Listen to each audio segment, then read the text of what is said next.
Povedzme, že nepatríte k hráčom, ktorí potrebujú každý kus svojho hardvéru opatriť farebnými svetielkami. Ak ste aspoň trochu ako ja a preferujete poctivý, čistý, monochromatický dizajn, poviem vám pár slov o tomto hernom headsete Yankee Odyssey. Žiadne RGB efekty ani blízkavé pozlátka, iba slušná konektivita, solidný zvuk a pozoruhodná výdrž. Lenže stačí to na skvelý zvukový zážitok z hrania? Tak na to sa pozrieme práve teraz. Headset je postavený na dvoch hlavných pilieroch, ktorými sú rôzne možnosti pripojenia a zvuk. Ide o veľmi flexibilný model ponúkajúci 2,4G dongle pre bezdrátové počúvanie, pričom ho možno použiť s USB-A aj USB-C verziou. K dispozícii je však tiež Bluetooth alebo klasický USB kábel a 3,5 mm jack. Slúchadlá teda bez problémov pripojíte k počítaču, konzole a dokonca sú vhodné i na mobilné hranie. Dôležitý detail je priestorový zvuk 7.1, ktorý je v hernom segmente neodmysliteľnou funkciou. U hrania simuluje priestorovú hĺbku a smerovosť zvuku, zatiaľ čo pri filmoch príjemne rozšíri scénu. Ak si však túto možnosť chcete užiť naplno, radšej by som zvolila režim káblového pripojenia, pretože cez Bluetooth sa headset správa ako obyčajné stereo. Na hranie sa celkovo lepšie hodí kábel aj kvôli nižšej latencii a u bezdrátového spôsobu tak treba vždy rátať s určitými obmedzeniami, hoci použitie dongla by malo prípadnú latenciu výrazne znížiť. Okrem toho Yankee opatril slúchadlá 53 mm high fidelity meničmi, ktoré dávajú konštrukcii dobrý fyzický základ na plnší a stabilnejší zvuk.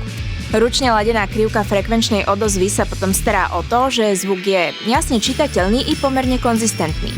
Môj subjektívny zážitok je, že pri hraní sa detaily nestrácali a nemám ani pocit basového zahltenia. Na druhej strane okrem hrania a posluchu hudby rada občas používam headset aj pri strihu videa. Tu by som však pred finálnou ekvalizáciou slúchadla určite odložila a spoliehala sa ako vždy na staré dobré repráky. V balení potom pochopiteľne okrem dongla s redukciou nájdete aj napájací TRRS audio kábel. Poteší aj praktická stránka výbavy. Mikrofón je odnímateľný s krytkou a jeho zvuk ma príjemne prekvapil.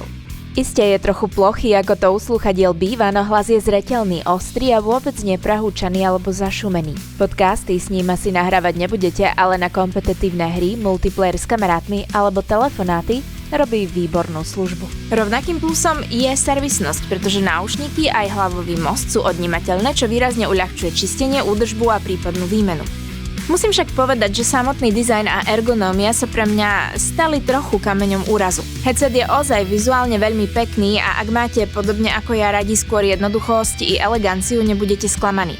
Samonastaviteľný most síce eliminuje potrebu ho upravovať, no tým pádom sa nedá ani jemne doladiť. To je problém v momente, keď vám konkrétny tvar nevyhovuje, ako sa to stalo mne a slúchadlá mi sedeli na ušiach príliš nízko. Celý headset by som skôr odporúčila poslucháčom s mohutnejšou hlavou, ktorým rozhodne nebude sklzávať.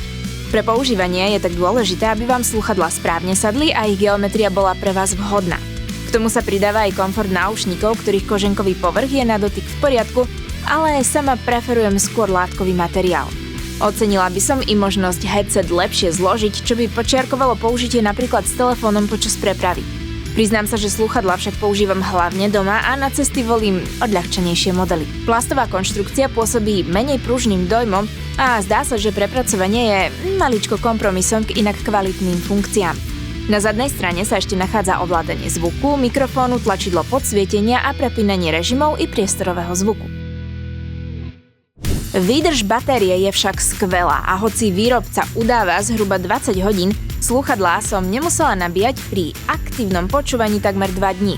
Kapacitu zrejme šetrí aj fakt, že ak do nich nejde žiaden zvuk, po pár minútach sa sami vypnú. Vo výsledku tak headset prioritizuje zvuk a aj po stránke konektivity rozhodne má čo ponúknuť pre rôzne zvukové scenáre i zariadenia.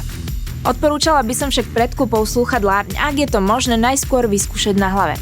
Osobne pre mňa dizajn napokon bol trochu problematický a zo skúsenosti musím konštatovať, že pre ľudí s boľavou krčnou chrbticou to nie je najideálnejšia voľba. Pokiaľ vám však tvar sadne, získate funkčné, výborné zariadenie bez zbytočných efektov. To je však odo mňa už naozaj všetko a ja sa budem tešiť do nejakého ďalšieho hardware testu.